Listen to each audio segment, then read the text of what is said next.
brat, or the boy who lived. Whether you care or not, he's become an icon of this generation and turned everything he's touched to gold in his creators' pockets. With one LEGO title already out the gates and to quiet critical acclaim as well, will lightning strike twice with this stirring second outing?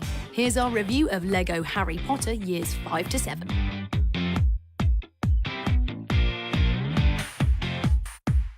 Don't know the story? Well, try and keep up. Yes! Voldemort's back, which doesn't bode well for Harry, who has some weird identity crisis when he realises he's connected to you-know-who. Meanwhile, troubles afoot at Hogwarts again. As the Ministry is interfering, there's a giant, something about a prophecy, some running around, but it all ends well, and as we hit Book 6 with the full force of an owl to the face, proceedings kind of slow to a bit of a crawl until Dumbledore dies.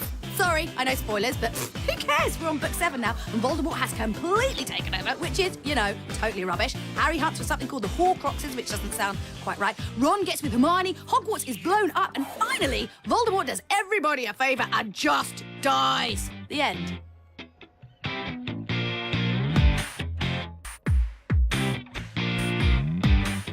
Okay, exposition, be gone. Let's get down to whether LEGO Harry Potter Years 5 to 7 is actually any good.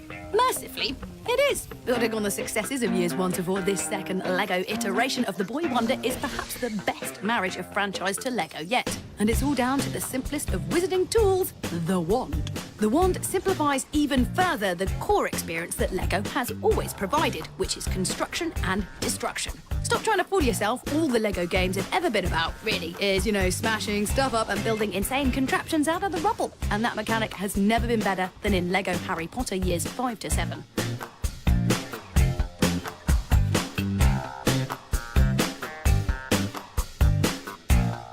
LEGO will perhaps never find another partner that worked as seamlessly as Harry Potter does. Take the commonplace hub world, a now staple of LEGO games. In other lesser series like Pirates of the Caribbean and the Clone Wars, these hub worlds are just kind of halfway houses to the next level. But that's just not the case in LEGO Harry Potter. Hogwarts, as you'd expect, is a puzzle box just waiting to be explored. Always give way to courtyards, which in turn open up to the vast grounds, all with ripe collectibles ready for the taking.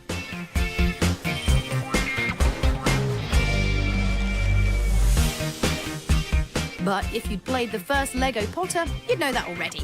And sadly, not much has been added to this inventive environment. The odd extension to the castle has been added here and there, but for the most part, you'll be experiencing extreme déjà vu on an almost constant basis. It's just shy of a copy and paste job, but you'll feel shortchanged all the same. Oh, no.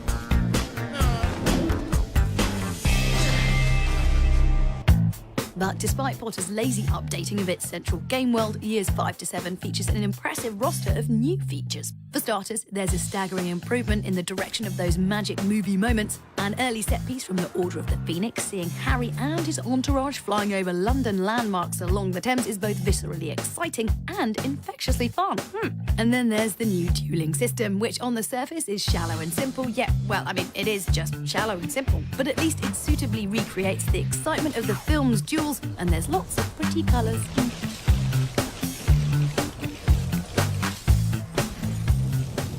It's all tied together in a package that's incredibly well paced. Whether you're playing one of the game's 24 levels, wandering around Hogwarts, learning new spells, or sourcing out collectibles, there's a vast amount to do. You'll rarely be bored as well, you know, such is the variety that's on offer. And unlike other LEGO titles, there's a welcome blurring between the standard levels and the hub world that ties in nicely with the plots of the films and the books. It's a nice way of interweaving the story throughout to keep you engaged.